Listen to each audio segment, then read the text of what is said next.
Thanks for watching. Please like and subscribe to my new channel. If you want something in particular, comment below, and I will oblige. Thanks again. Alfa Romeo GTV Spider 916 Buyer's Guide. It may be one of the cheapest routes into classic Alfa ownership, but is the 916 series GTV a safe bet?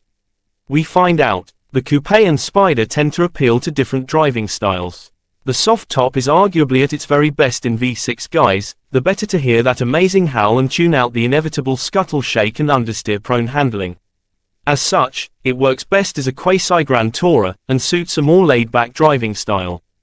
Hardcore drivers, meanwhile, tend to gravitate to the 2.0-litre twin-spark coupes. This is an engine that simply begs to be revved hard, and its lighter weight renders the front drive handling less prone to pushing on ahead in the corners.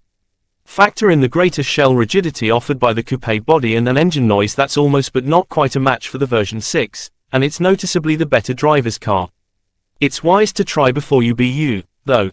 The cabin might look amazing, especially when swathed in ribbed Momo leather, but the driving position is still very Italian and doesn't suit everyone, with taller drivers in particular often finding it difficult to get comfortable in the coupe.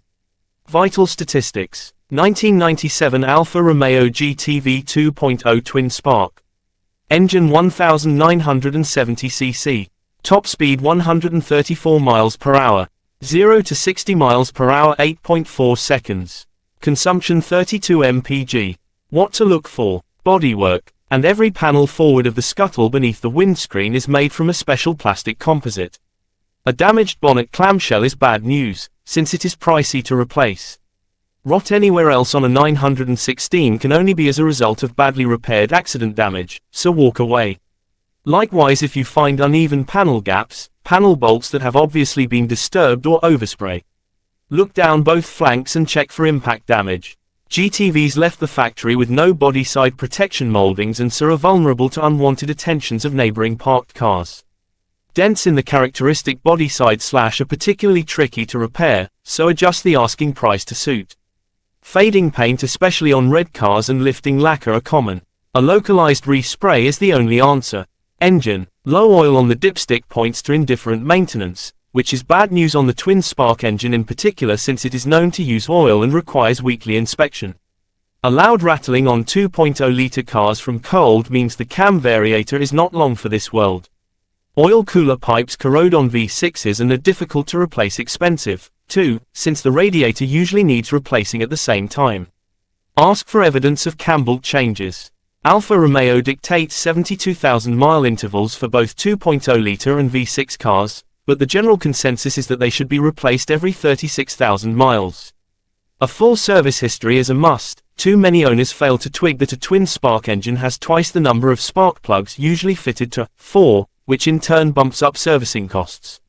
Any corner cutting here will do the engine no good. A car that feels down on power probably just needs a new airflow meter. Electrics. Only buy a car that's missing its brown master ignition key if you are absolutely sure of its provenance, or the car is extremely cheap, since rectifying a problem as simple as a flat battery can soon lead to big bills without it. Make sure you have the security code for the stereo, too. Running gear. Running gear is pretty bulletproof, so graunching gearshifts point to a neglected or routinely badly driven car. Clutches that only bite at the very top of the pedal travel overdue replacement and only keep going by dint of their self-adjusting design. An excessively heavy clutch pedal on a V6 is often evidence of a slipping friction plate. Noticeable slop in the corners, especially if accompanied by an irritatingly loud squeak, is almost certainly doesn't warn suspension bushes. This is a particular problem on 2.0-litre cars, since the rear bush contains a steel insert that, if left for long enough, will eat into the aluminium subframe. Brakes. Make sure that the three main self-diagnostic dashboard warning lights, for the engine management system, airbags and anti-lock braking system, go out shortly after you start the engine. If they remain on, or don't come on at all, then either the dashboard lights have failed or, more likely, there's bad news lurking within one or more of these systems.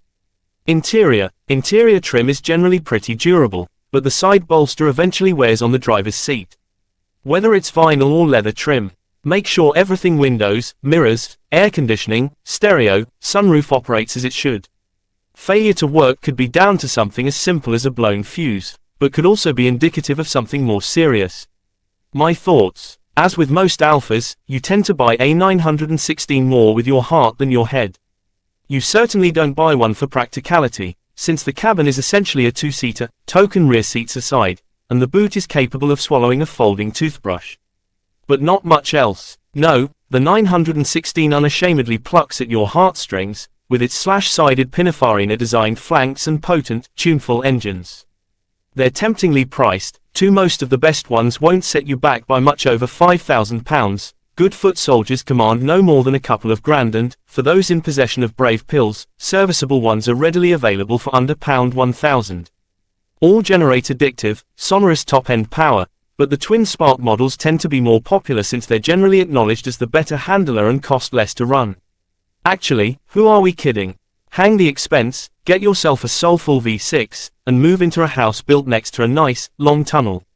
A 916 GTV can be hugely rewarding, offering as it does a brilliant steer and blinding value for money.